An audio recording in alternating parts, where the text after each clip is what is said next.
EOS, and welcome back again to my YouTube channel. My name is Z, lawyer, YouTuber, and all-around amazing woman. Thank you for all the love on my previous videos. Yes, if you haven't seen it, the video on a tour of a village mansion is currently doing numbers on YouTube channel, so I'm going to link it up here, so you just click away. But however, you do not want to miss this particular video. So in this video, like the title says, we're going to be discussing why the Igbos are very successful. TikTok has gone off the hook with Igbo mansions this Christmas. Everyone wants to know why the Igbos are so successful. Why do they have mansions in their villages? We've been able to discuss the mansion part. Now let's talk about the success part. So do not click away.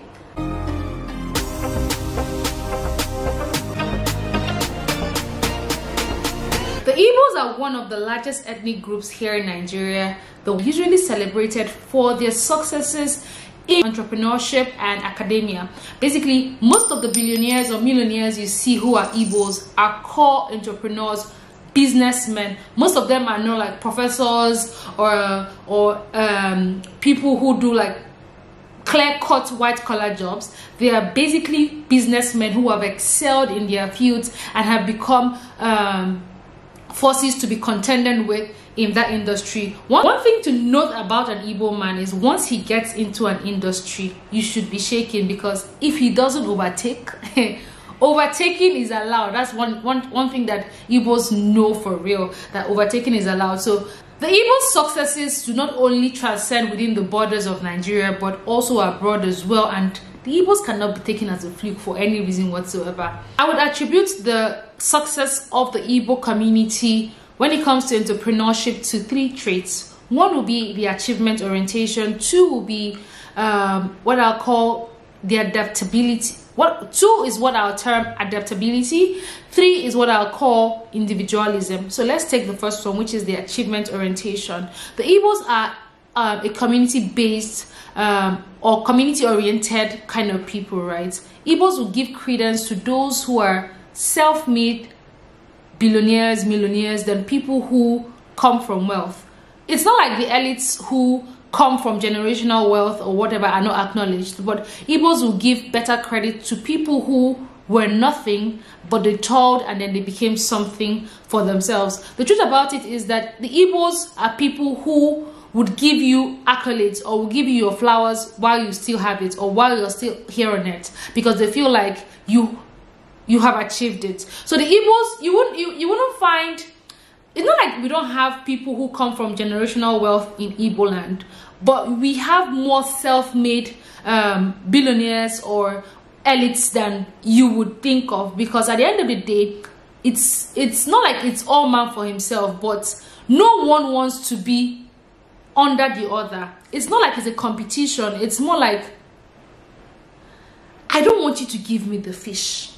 Show me where the fish pond is and let me fish. Do you get? I don't even need you to give me the fishing line or whatever. Just show me the fish pond. I will do it myself. That's how the Igbos react. It's not like we're competitive. Yes, we have the competitive spirit, but it's more like A can do it, then I can do it. That's the kind of spirit the Igbos have. And when they go into the industry, they try to see, oh, this person did it this way, this person did it that way, then they're able to thrive. So that achievement orientation gives you the sense of it can be done. I can do it, I can do it, I will do it. If A can do it, it means that A doesn't have two heads. I can do it as well. So that achievement orientation spurs you to know that it's not like there's any magic to it. Once you put your heart to it, it's going to work. Once you put your mind and your focus to it, it's going to work. Because at the end of the day, you understand that we don't have a lot of billionaires in Imo land or the Igbos that come from generational wealth. We have a few of them, but most of the billionaires you have as of today are people who toiled for themselves, people who ensured that they worked their asses off legitimately to get to where they are. So the truth about it is that when it comes to an Igbo man, that achievement orientation, that it can be done, is already engraved in our DNA, to know that if I can do this, if I can put my heart and my soul into this, I will be able to achieve it. So that's one. Two, the adaptability. There's a song that goes that if you go to any part of the world, any part of any surface of the earth today, and you do not see an Igbo man, run. The truth about it is that the Igbos will go to the length and the breadth of this world. Where you see money, where there's money, the Igbos are going to go and fetch it. And that's the thing, they can adapt to any system, they can adapt to any culture, they can adapt to anything. And it's all in the bid to ensure that they're able to break even, break bread, and at least fend for themselves. The Igbos are not people who like to depend on people for money or anything. It's that mentality of Ibenweze, you can be a king by yourself. You can grow your wealth. Igbos are not people who ordinarily go to one rich man's gate and wait for him to cook food and share to them every Christmas, or share to them not even at festive season, at every interval. They're not people who would ordinarily want to succumb to that, right? The Igbos have this mentality, this DNA of I can achieve this, I can do this, I can follow this blueprint. Another thing about the adaptability is the fact that the Igbos are more focused on growing the human capital, right? I think that's the third one. Igbos are focused on growing human capital. You might not find a billionaire who is a professor in his field. You might not find a billionaire who is Igbo who even went to the university. But when it comes to marketing, which is a core skill in today's industry, a core Igbo man, a core Igbo businessman would school any MBA executive. And that's the truth, because experience is something you cannot learn in any classroom. It's just like saying a doctor or a surgeon is a surgeon, but a skilled surgeon is one who has operated on a number of bodies.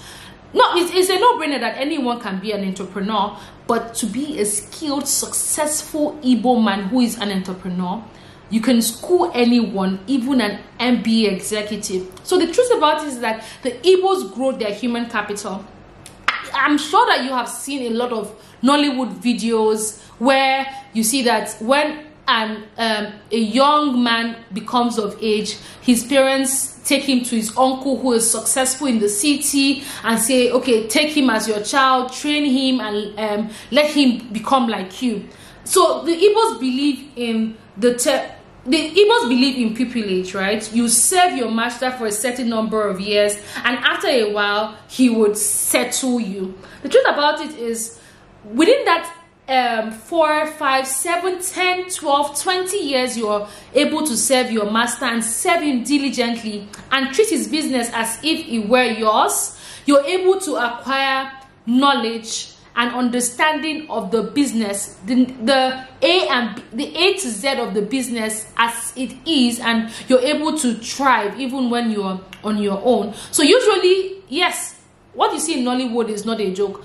Yes, the Igbos actually have their younger ones go to their uncles or their aunties or relatives or even people like family friends and say, okay, train my child in this business so that he becomes like you. And then that is investing in human capital. That is growing capacity. And then it's still the story of Obi Kubana, who is also one of the richest Igbo men, so to speak. He grew his men, right? So when they're shouting men mount or men mount, is have you been able to grow people so that tomorrow when you're in distress, you have men who can raise funds for you? So you have, it's no brainer that there are some bad eggs. That's not the focus of this video. The focus of this video is just to tell you the traits that the Igbos have inculcated in themselves over the time, that are embedded in our DNA, so to speak, that enables us to achieve when it comes to entrepreneurship.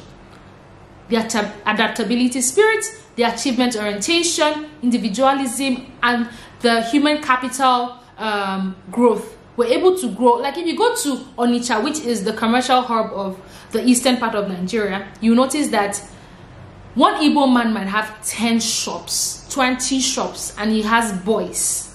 Those boys are the human capitals that we're growing, right? Those boys are the future billionaires of tomorrow. Those boys are the people who are learning the stock in trade. Those boys are the ones who are doing the dirty work, who are doing the work, so that tomorrow they're able to succeed just like their master, right? So it's more like a pupilage.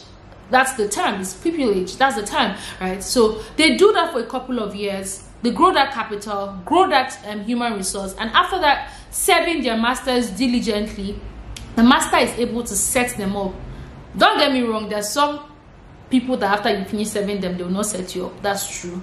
But usually what the trend used to be is the person serves you for a couple of years, and then you establish the person, and the person, owing to the fact that the person has already grown in the business for a couple of years, or the person has learned the trade over the years, the person is able to exceedingly excel in that field to the extent that you are now the person's oga. So I mean, when you have 3, 4, 5, 6, 7 people who you have more like tutored in that particular industry and grown, you have people like, for me, success is when you have successors, people who you can, if tomorrow Achogi and Hogi, people can still stand, right? And that's why a lot of families today, even with their breadwinners gone, they're still able to stand, because the boys that were trained, the boys that were raised by this man have been able to stand on their feet, and then they're able to do this. So basically, yeah, those are the traits that I'd say that keeps the Igbo man afloat, makes you understand that this money, if you look for them, you go find them. So the Igbo's achievement orientation, that things can be done. You don't want to be fed the fish, show me the fish pond, let me get the fish myself. That mentality, individualism as well. Then you can do it on your own. The growing of human capital as well, growing and investing in human capital as well, and that as well, and that adaptability, the ability to adapt to any environment where you find yourself and grow and thrive in it, is some of the traits that I would say that have helped the Igbo race to become very successful entrepreneurs in today's time. It's beautiful to see. I mean, I would be jealous if I wasn't Igbo, I'll tell you for free. But it's beautiful to see a tribe that against all odds, they still thrive. Like, it feels like every December the Igbos are rediscovered. That's how I've noticed it. It feels like every December the Igbos are rediscovered. The Igbos have always been there. They've always had the money. It's just that entrepreneurship, I don't know how to explain it. So a lot of Igbos are involved in construction. The nightlife in Nigeria is owned by most Igbo men. The nightlife industry is owned by most Igbo men in Nigeria. Construction as well. Motor parts. It's like, it's like, I don't know how to explain it, but being Igbo, being a successful Igbo man is something that the Igbos take pride in, and Igbos are known to give people their flowers when they can still smell it. So that's why you have traditional titles like Chief, Ozo, Nze, and the rest of them. So when you've achieved a certain number of, when you've achieved something with your life, or you've made meaning out of your life, the Igbos are going to adorn you with maybe a chieftaincy title, Obato Ozuo, Ochiro Ozuo, Ikemba, did this one, Ochiro Ozuo, this one. No, all those titles are to like spoil you, like more like adding feathers to your cap and saying, well done, my child, for a work well done. So yeah, those are the kind of things, and they're all like things that people use to brag, Ibar, something like that. So it's beautiful to watch and to see. This video is not to tell you the legitimacy or otherwise of the source of wealth. It's just like every other tribe, there's still bad eggs, right? But I'm just telling you genuinely that there are genuine Igbo men who make real money from entrepreneurship, and you can't take that away from us. That's the truth about it. So I hope I've been able to educate you or tell you how this happens. So it comes from, it's like in us. And well, that's it for this video. I hope I was able to, at least in a very concise and comprehensive manner, school you on why Igbos are very successful, because it feels like the Igbos are being rediscovered every December. And by the way, compliments of the season, and have yourself an amazing 2024. Bye guys.